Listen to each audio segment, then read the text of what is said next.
Hey, it's Carmen Andrea Harris of CarmenAndreaHarris.com and RedefiningWidowhood.com. So I had a thought earlier. I have all these different stories and experiences from right before my husband died, after he died, and the months, the days, the years, and all of that afterwards. This December will make 7 years that my late husband has died. The day after he died, my baby girl, she had an appointment at the pediatrician. Now, normally I would have canceled, and anybody else, they probably would have canceled the appointment. Again, the appointment it had already been scheduled because we had been to the pediatrician that Friday before, and he went with us. He was alive on that Friday, and then Monday, by the time the appointment came, the follow-up appointment came, he had died.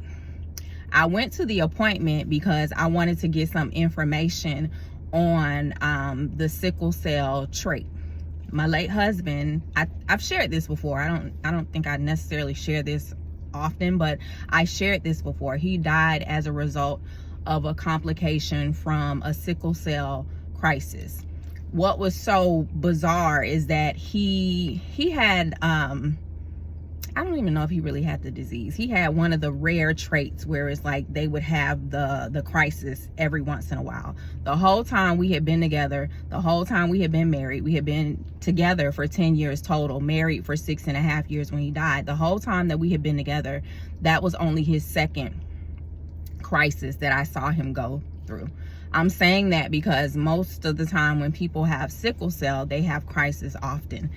I had only witnessed him have a crisis 2 times. The second time is the one that took him up out of here. We went to the appointment because I wanted to get some information on just the exact trait that my baby girl had, because they both have the trait. They don't have the disease. They both have the trait. So I wanted to get some information on that. So that's why I went ahead and I went to the appointment that following day after he had died. When I got into the room, there was a nurse there. She had been there, always been there before. She got into the room, and I told her what happened, because when you experience like a death that's so devastating, a lot of times you're so in shock that you tell everybody, you blurt it out, you tell everybody. That's one of the reactions. So I was in that vein, and I was at the pediatrician that we have been going to since my oldest daughter was little, so very comfortable with them. So I was just sharing with her, like, we were just here Friday, my husband, my baby girl, we was just here Friday, and he literally died yesterday. But I want to come to get some information on the trait, and just so I could do a little bit more research, because I had never researched sickle cell that much, the trait and all of that stuff. The nurse, I don't know if she was getting some paperwork together or if she was getting something together for my baby girl, but she had her back turned, and she turned around and she was like, I just want to let you know that you're going to be okay. I'm not saying that just to be saying it. I'm saying it because I know you're going to be okay.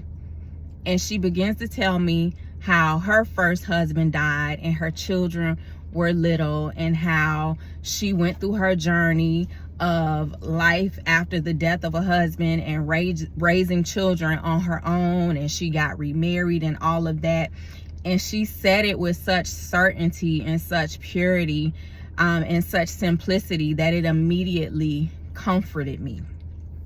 Then that evening, and I always tell people that my grief and healing journey has been supernatural. Like, God's hand and his glory has been all over my grief and healing journey. And I don't say that from the space of over spiritualizing my grief, because a lot of times in the community of believers, a lot of times in the Christian community, in the church, people can over spiritualize grief.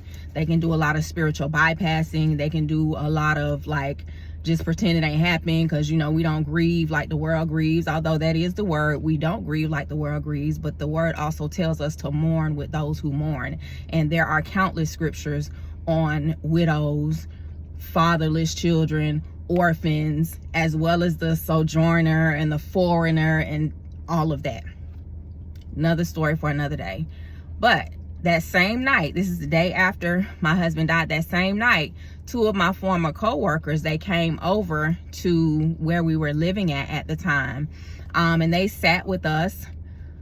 One of them, she begins to tell me the story of how her first husband had actually died, and she started sharing some things with me that were supernatural a bit. And it connected with me because, again, my grief and healing journey was supernatural. Before his death, there were different things that happened spiritually or supernaturally, which I won't get into today.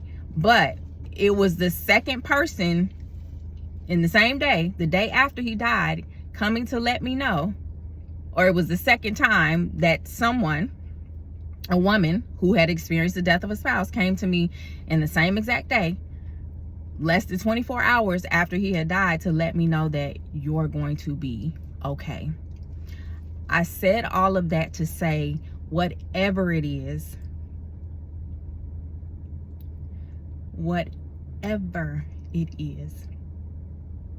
that you are going through today, it could be the death of a spouse, it could be the death of a loved one, it could be that your funds are tied up because of the government shutdown, it could be you don't know where you and your children are going to live at, it could be you dealing with something that people don't know about. Whatever it is that you are dealing with today, I want to let you know that you are going to be okay. You're gonna be okay.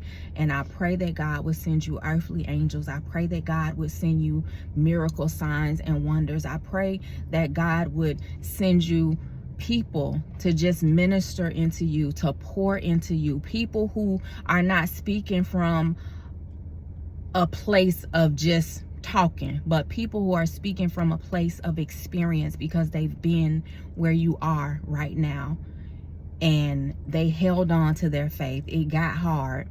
God sent somebody to pour into them, to minister into them, and by the grace of God, they can turn back and look back and reach back and grab the hand of another and let them know that you're going to be okay, because I've been where you're at and God kept me and he restored me and he prospered me and he's yet restoring me and he's yet prospering me. So I just want to say that because there's so much going on in the world right now. And I know that hearts are heavy. I know that people's minds are all over the place and unclear. I know that the weight of what so many different people are carrying right now is heavy to the point to where it seems unbearable. But I just want to let you know that it's going to be okay. I want to encourage you to get before the Lord and lay all of those burdens down. If you gotta yell, if you gotta scream.